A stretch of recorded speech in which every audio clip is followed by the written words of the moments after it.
Hello, good people. Thank you for tuning in to the Scroll Report.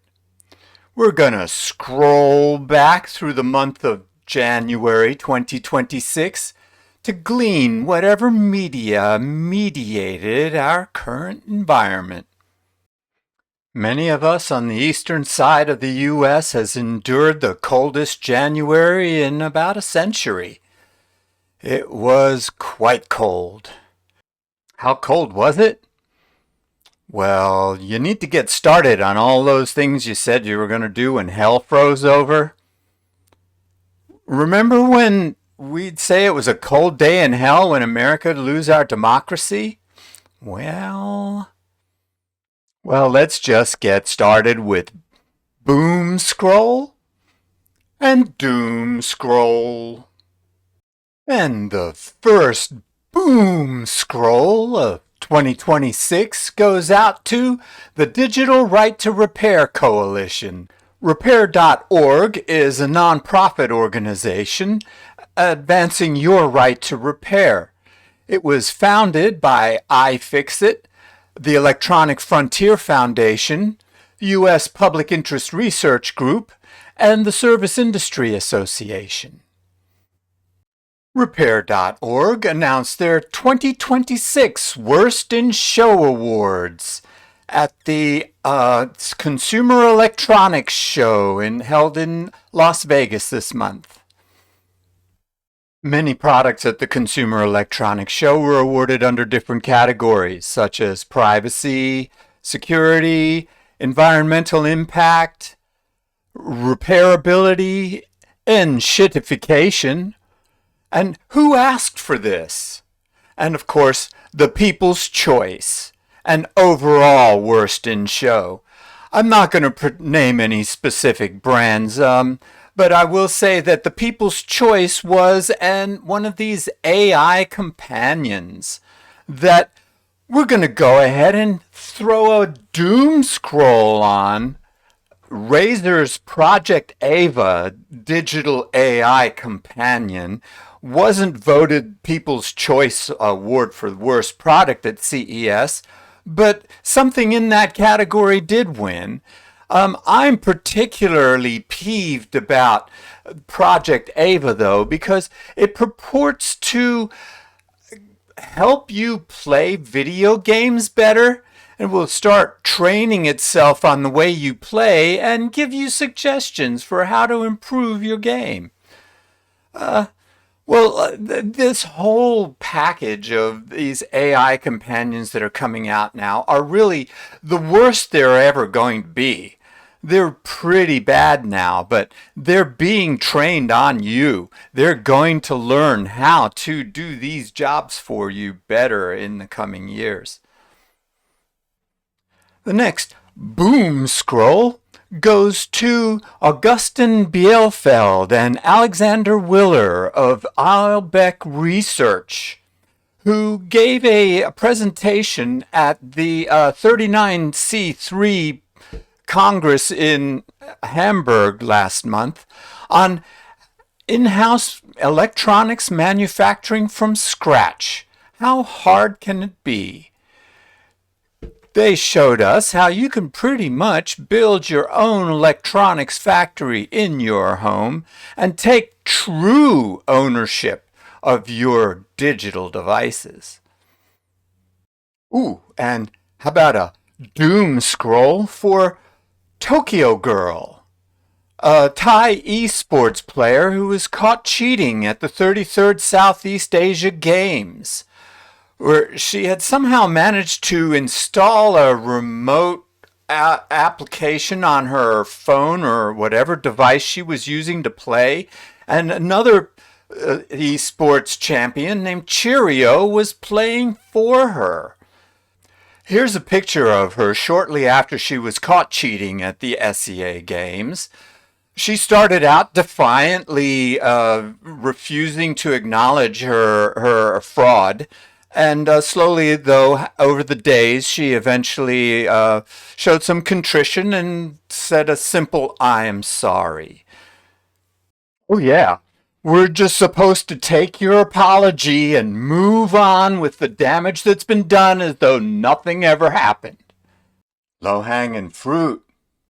And we got a BoomScroll for the San Diego Comic-Con, who this year tightened up their AI art-friendly policy following an artist-led backlash in January. Their rules for submissions were that material produced by artificial intelligence may be placed in the show but only as not for sale, must be clearly marked as AI produced and not simply listed as a print. Anti-AI sentiment has been growing in the artistic community, and an artistic-led backlash against that language led the convention to quietly changing the rules. Now the new rule states material created by artificial intelligence, either partially or wholly, is not allowed in the art show. Banned altogether in the Comic-Con art show. Boy, and what a DoomScroll for CBS News. More specifically, Tony DeCoupiel and Barry Weiss, who have been acting as shills for the administration. DeCoupiel himself had, in response to being told to scoop more hard-hitting stories, interviewed his mom.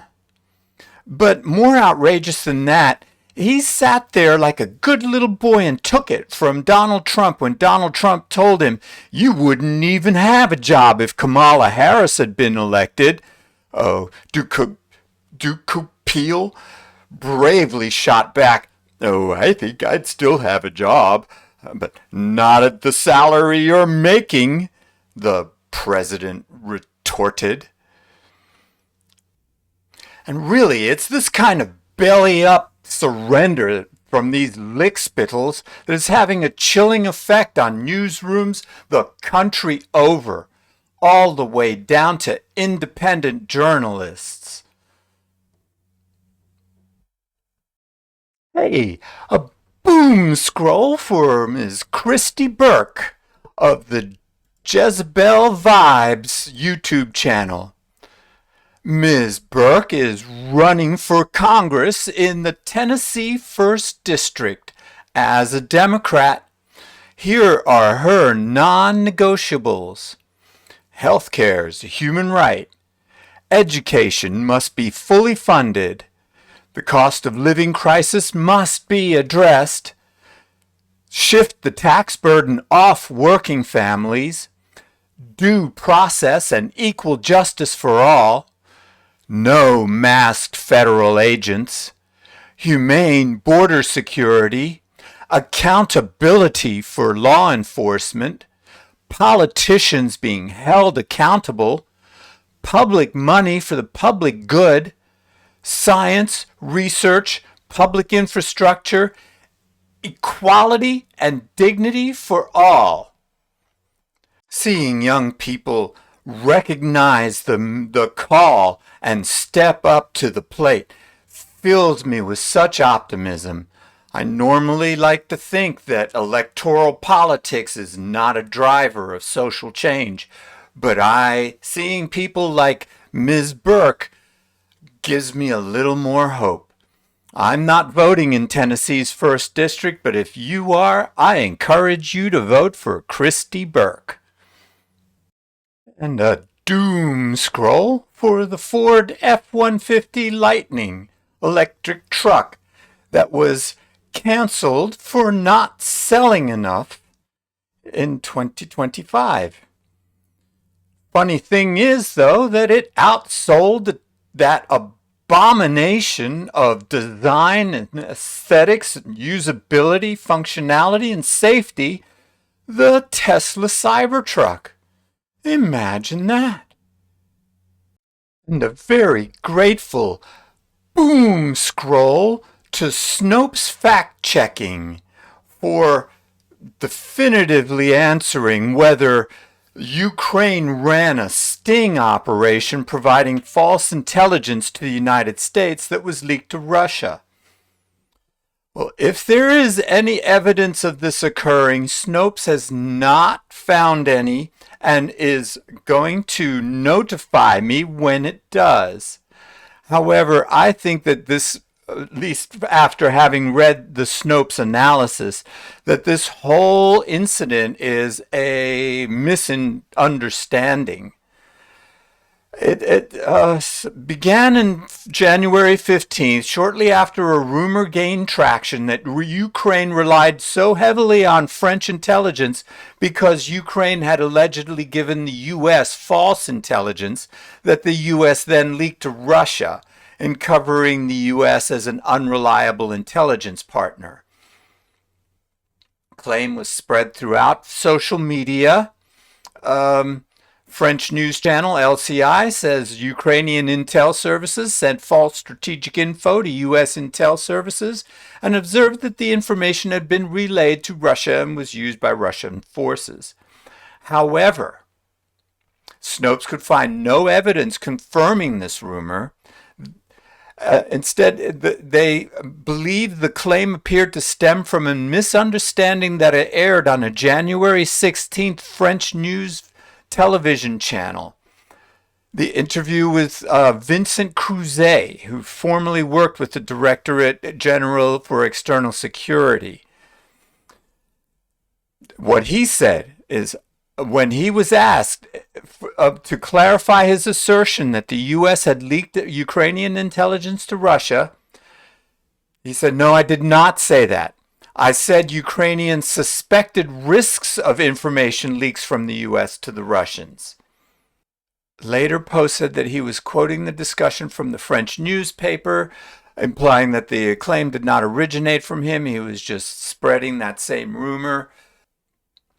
So Rimbaud's ex-post seemingly misinterpreted several details.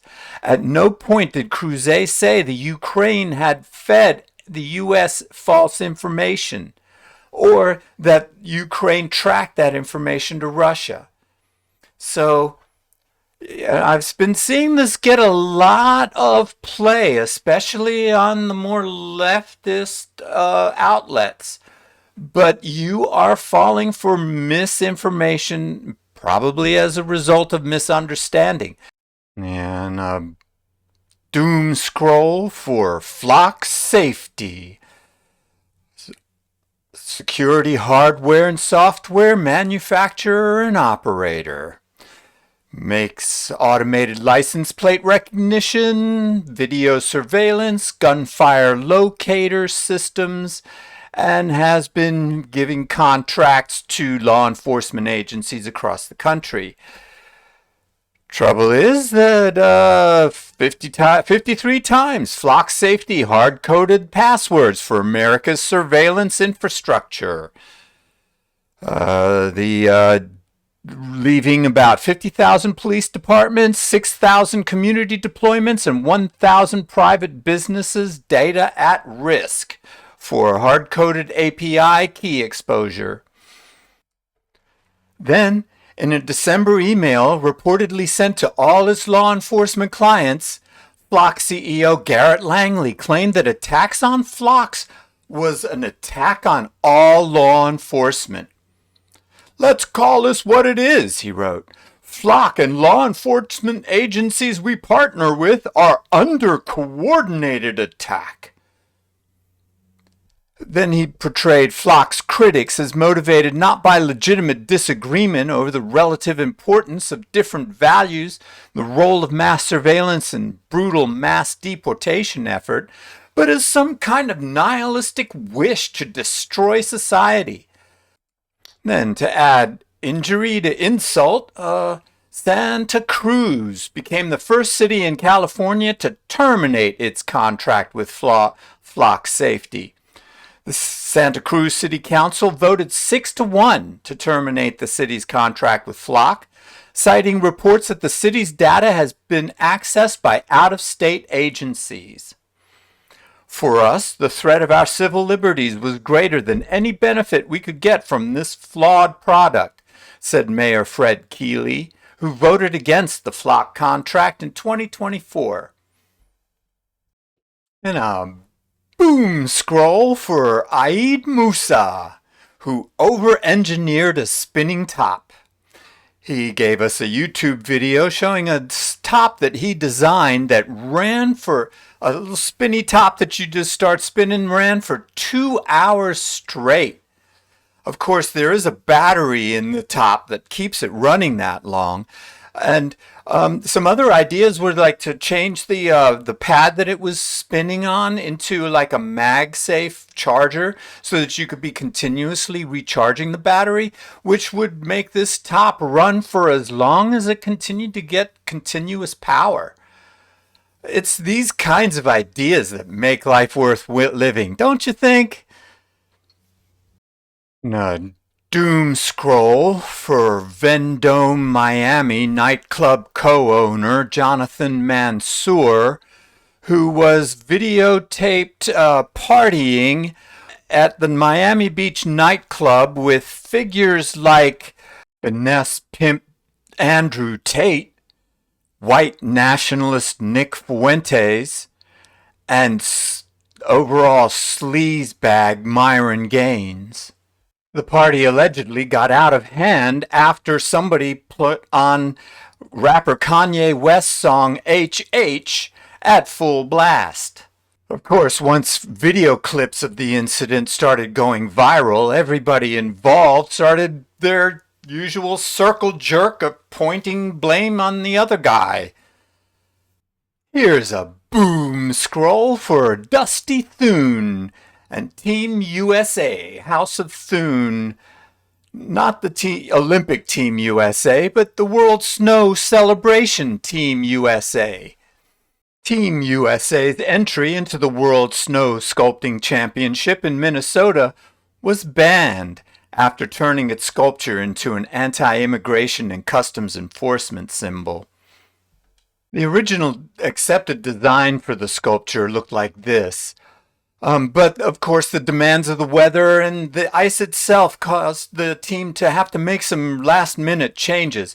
And of course the political climate of the city of Minneapolis influenced them in their creative expression as well. And so it ended up coming out like this. And DoomScroll for Amazon, who cut 16,000 jobs at the end of January as it pushes AI and efficiency. Nearly 10% of Amazon's corporate workforce is now being shown what the AI future is going to look like. This month we have a BoomScroll and DoomScroll that are kind of related, and one leading to the other. So kind of hoping that this BoomScroll can help defeat this DoomScroll. So first, the BoomScroll goes out to Electrify and Veritasium. Veritasium is one of my favorite YouTube channels. It's science-based and has been fascinating me for years. My favorite episode is the episode on the sewing machine, if you can find it. Electrify Video announced that it has made a strategic investment in Veritasium. We are excited to invest in Veritasium and take this great channel to new heights, said Ian Shepard, co-founder of Electrify. Our investment philosophy is centered on identifying exceptional creators and helping them reach their full potential. Derek and the Veritasium team have built an amazing brand and business.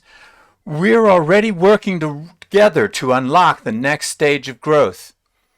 I really love this idea for YouTube channels to be invested by companies. So let's say, like in the case of Veritasium, you're almost a one-man operation.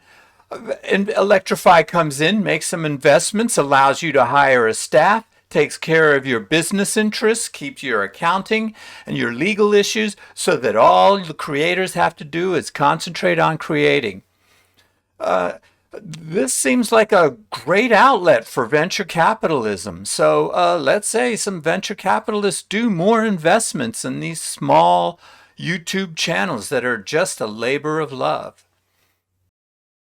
So the DoomScroll is for whoever made Danielle Romero unhappy.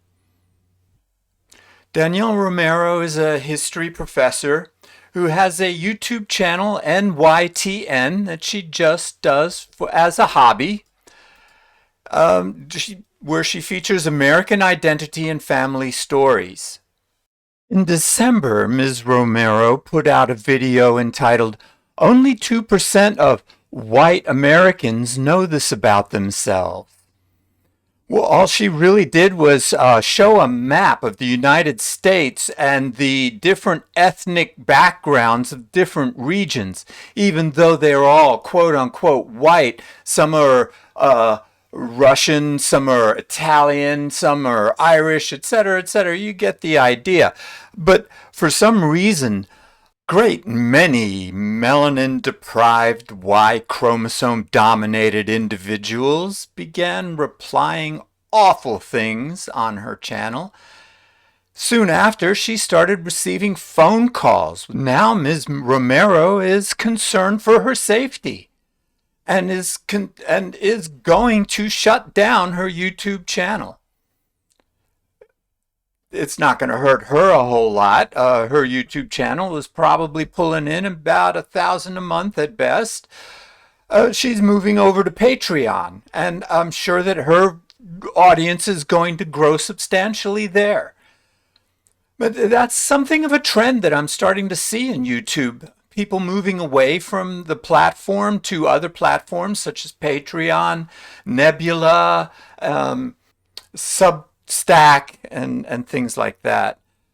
But is that going to be the future of YouTube? That YouTube is just a staging ground for small channels to grow until they get too unwieldy for the platform and have to move somewhere safer?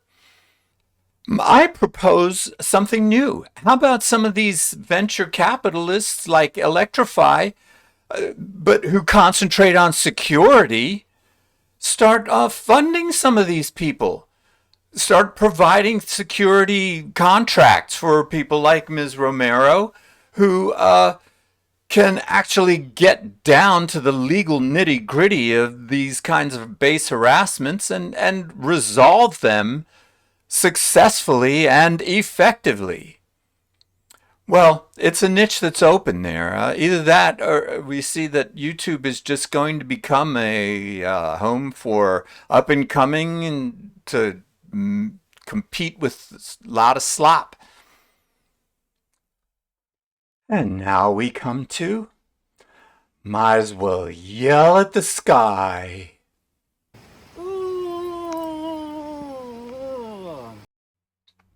On January 20th at the World Economic Forum in Davos, Switzerland, Canadian Prime Minister Mark Carney made an earth-shattering announcement. The old world order is over. The neoliberal age is done. Carney cited a 1978 essay by Czech dissident and later President Václav Havel called The Power of the Powerless. Every morning, the shopkeeper places a sign in his window, "Workers of the world unite." He doesn't believe it. No one does. But he places a sign anyway to avoid trouble, to signal compliance, to get along. And because every shopkeeper on every street does the same, the system persists. Not through violence alone, but through the participation of ordinary people in rituals they privately know to be false. Havel called this living within a lie. Carney states, the system's power comes not from its truth, but from everyone's willingness to perform it as if it were true. And its fragility comes from the same source. Even when one person stops performing, when the greengrocer removes his sign, the illusion begins to crack. Friends, it is time for companies and countries to take their signs down. The signals are still pretty weak about what the implications of this new world order are. But one signal seems pretty clear. Are we the baddies? Hey! What the hell do you think you're doing keeping our oil under your soil? Jon Stewart and The Daily Show and the American Civil Liberties Union have been doing a great job of tracking just how the Trump administration has violated every single one of the first 10 amendments to the Constitution known as the Bill of Rights. But what sense is there to argue? What sense is there to show someone, oh, see, this is happening? This is now a clearly established scenario. Those who believe it, and those who don't, and the twain is not meeting. It's gotten so that I've become the conservative now. I want to turn the clock back to a time where right and left still fundamentally believe the same thing.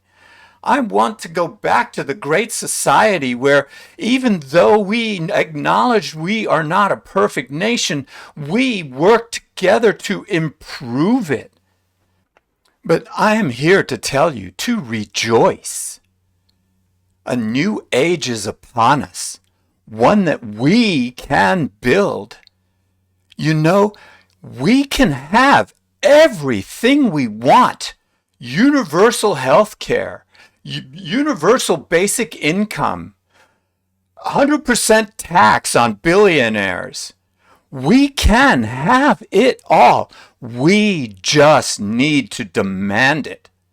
We just need to state it. Let's go. And now we have the scroll bits. For me, January 1st is always Public Domain Day. Happy Public Domain Day 2026. Here are a list of some of the things that entered the public domain in the United States this year. William Faulkner's As I Lay Dying, Nan Shepherd's The Weather House, Langston Hughes' Not Without Laughter, Hermann Hesse, Narcissus and Goldmund, All Quiet on the Western Front, 1930 film, Evelyn Waugh's Vile Bodies, Hellbound Train, 1930 film, T.S. Eliot's Ash Wednesday, Agatha Christie's Murder at the Vicarage, Franz Kafka's The Castle, English translation, Sigmund Freud's Civilization and Its Discontents, Vladimir Nabokov's The Defense, Dashiell Hammett's The Maltese Falcon. Albert Einstein's work has entered the public domain with a life plus 70-year copyright term. So has poet Wallace Stevenson, musician Charlie Parker. And for the life plus 50 years copyright term, we have photographer Barbara Hepworth, philosopher Hannah Arendt, and writer P.G. Wodehouse. The Andy Warhol Foundation for the Visual Arts released its Fall 2025 grant recipient list in January. One of the recipients is the Hamiltonian Artists Group from Washington, D.C. Congratulations. For books in January, I've been revisiting China Miéville. His novel, The City in the City, about two hostile states existing over top of each other, kind of mirrors what we're living in today in America. I keep ruminating on the way Miéville explored how power structures can make people see things that aren't there or not see things that are. 4-part miniseries adaptation of the novel is available on Prime Video, and it is pretty good. But I've actually been rereading Perdido Street Station with an ambition to finish the remainder of the 3 Baz Lag novels in the trilogy. I wouldn't exactly call it a trilogy because all 3 novels are not connected to each other. And from what I understand, I haven't started reading them yet, though, that each one has a distinct style. Overall, the style has been labeled steampunk fantasy. Michael Moorcock says of Perdido Street Station, Melville has an unusually observant eye for physical detail, for the sensuality and beauty of the ordinary human, as well as the thoroughly alien. However, when I'm reading Perdido Street Station, I don't see anything alien. I just end up seeing the city of New Crobuzon all around us. The state remakes us all. For nonfiction, I highly recommend John Fugelsang's Separation of Church and Hate, A Sane Person's Guide to Taking Back the Bible from Fundamentalists, Fascists, and Flock-Fleecing Frauds. I love Mr. Fugelsang's humor, but the logic in this book is impeccable and an indispensable resource for those of us who hold spirituality and religion close and have faith in its ability to effect positive change for all of us. The Boss, Bruce Springsteen, this week added to the Great American Songbook with a single called The Streets of Minneapolis. Once again, folk music shows us the way. For me, in January, I binged all month long on Japanese bass virtuoso Juna Sarita, trying to catch her performances in every way I can. What a brilliant funk prodigy.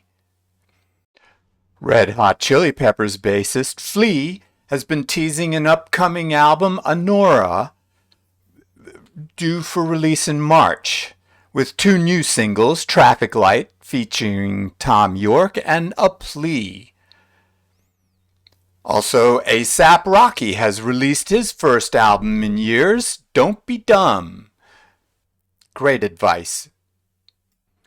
Tailwind CSS, a cascading style sheet framework widely used in web development, kind of crashed lately. It's faced near collapse as AI coding tools bypassed Tailwind's monetization. So Google, Vercel, and Lovable have stepped in to fund the framework and preserve its open source architecture. The International Space Station is coming down, and it's going to be crashed into the most remote place on Earth.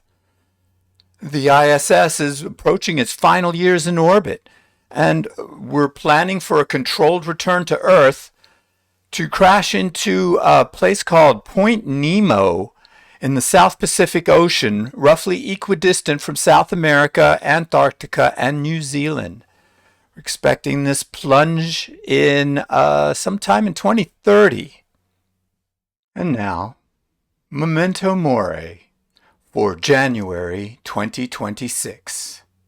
Grateful Dead rhythm guitarist Bobby Weir passed away on January 10th after courageously beating cancer, but unfortunately succumbing to lung issues.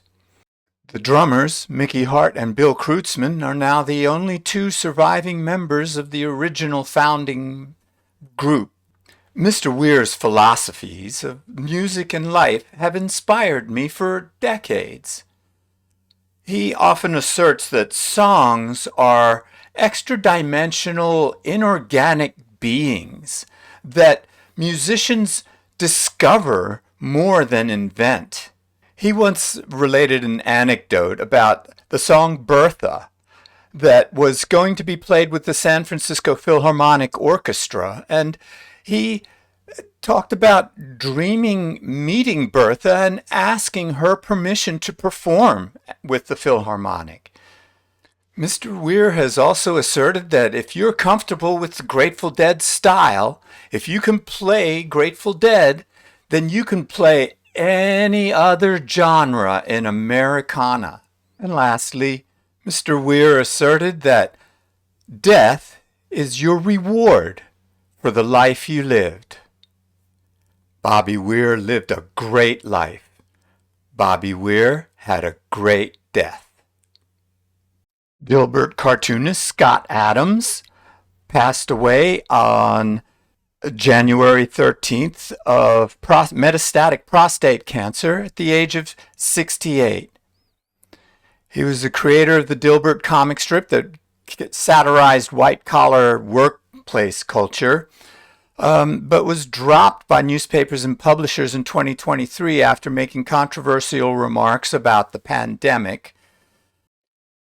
Italian fashion designer Valentino Caravani passed away at the age of 93 on January 19th.